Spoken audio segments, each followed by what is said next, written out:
Ei, pessoal! Bom, dando início ao item 3 do módulo 2 do curso de Fisiologia do Estresse, nessa aula a gente vai falar sobre o estresse hídrico. Bom, esse é o nosso roteiro, né, do nosso módulo que será apresentado. Então, teremos a introdução, os efeitos da falta de água, falaremos dos mecanismos fisiológicos de tolerância, do manejo do estresse e alagamento. Bom, a água é um fator abiótico essencial para o desenvolvimento vegetal. Sendo assim, inicialmente eu gostaria aqui de recapitular brevemente as funções da água no vegetal. A maior quantidade de água dos vegetais ela é absorvida a partir de processos como fluxo de massa, difusão e interceptação reticular. Essa água ela movimenta uma série de elementos minerais essenciais dissolvidos que serão utilizados pela planta após a absorção para realizar diversos processos metabólicos. Essa água absorvida pela raiz, ela vai ser então transportada pelos tecidos vasculares pelo processo de transpiração e distribuída assim pelo vegetal. Com isso, vai garantir a turgidez da célula e a manutenção dos seus processos fisiológicos, tanto os que necessitam especificamente de água para as reações metabólicas, como para o movimento de íons até as folhas.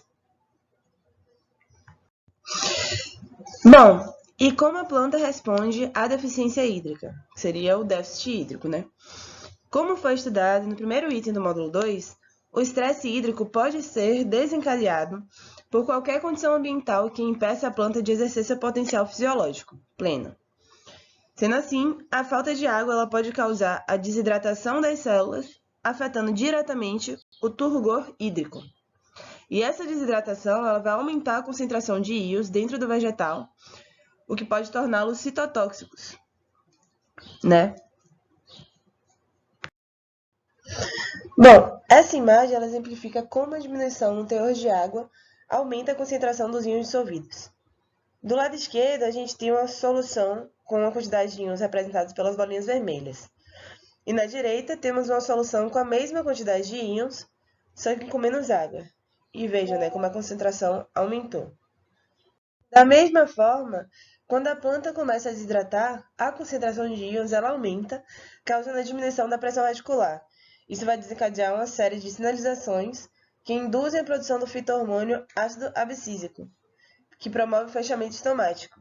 E isso reduz as trocas gasosas, E além disso, a desidratação ela inibe processos como fotossíntese e expansão celular, e pode aumentar a produção de espécies reativas de oxigênio, o que acaba ocasionando em morte celular.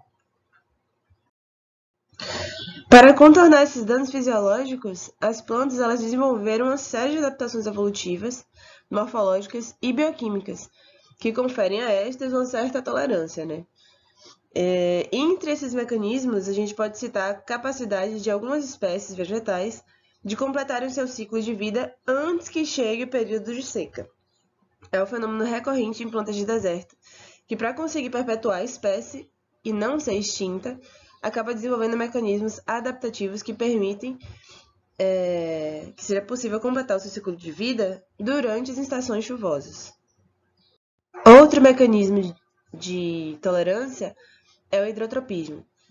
Ele consiste no crescimento radicular em direção às áreas com maior disponibilidade de água, Existem espécies que possuem tecidos de preenchimento que armazenam uma elevada quantidade de água, o que confere, assim, um alto status hídrico, permitindo uma maior tolerância a condições de seca.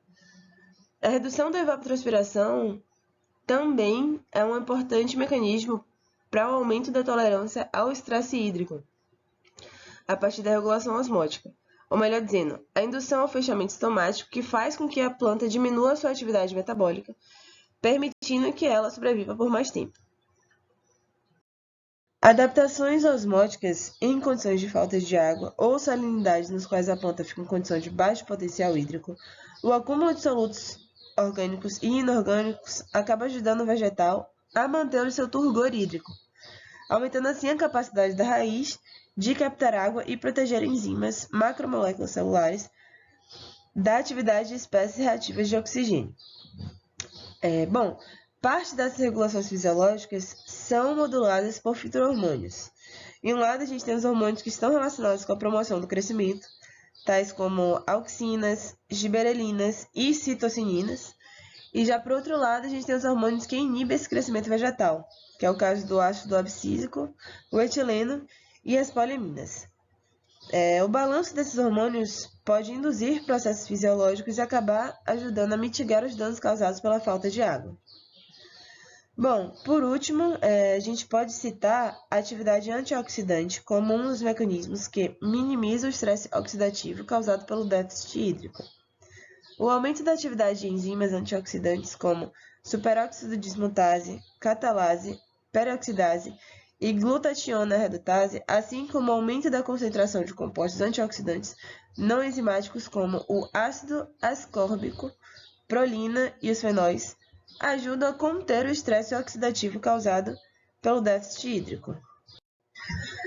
Bom, começamos resgatando um pouco do que a gente viu no módulo 1 sobre a água no vegetal, falamos um pouco sobre o estresse, entramos no estresse hídrico e destacamos os mecanismos de resistência que a planta dispõe para sobreviver ao estresse. Mas, na prática, como é que a gente pode mitigar o estresse hídrico? Assim, inicialmente, pensando em grandes produções, a irrigação ela é uma tecnologia capaz de contornar esse problema. Agora, sim, se pensarmos em condições onde não há disponibilidade de um sistema de irrigação, o que a gente pode fazer, O que pode ser feito? O uso de variedades resistentes à seca é uma possibilidade que pode ser incorporada em regiões onde a seca é recorrente. Nesse caso, a medida de contenção deve ser adotada antes do plantio. A utilização de compostos também tem sido reportado pela literatura como uma alternativa para minimizar o estresse, Entre estes, os reguladores vegetais vêm se destacando. Bom, como já foi dito anteriormente, as respostas fisiológicas desencadeadas pelo estresse hídrico, elas são moduladas pelo balanço de diversos hormônios vegetais. A aplicação exógena de hormônios como ácido salicílico, ácido abscísico e melatonina, por exemplo, são reportados pela literatura como estimulantes da resistência ao estresse hídrico. O produto comercial Stimulate, que possui alguns hormônios de sua composição, ele também tem o potencial de mitigar os efeitos do estresse hídrico. Outra possibilidade é a aplicação de nutrientes minerais como zinco, selênio e compostos orgânicos como poliaminas e extratos de algas, que combinado com ácidos úmicos, que apesar de não serem reguladores vegetais, acabam melhorando o potencial osmótico e induzem a produção de moléculas antioxidantes, assim, potencializando a tolerância da planta. Falamos um pouco sobre a escassez de água, Mas e no caso do excesso de água, o que ocorre com a planta? Essa é uma questão que assola muitos produtores. A gente teve agora, em dezembro de 2021, um período de chuvas que alagou boa parte do sul da Bahia e também do norte de Minas.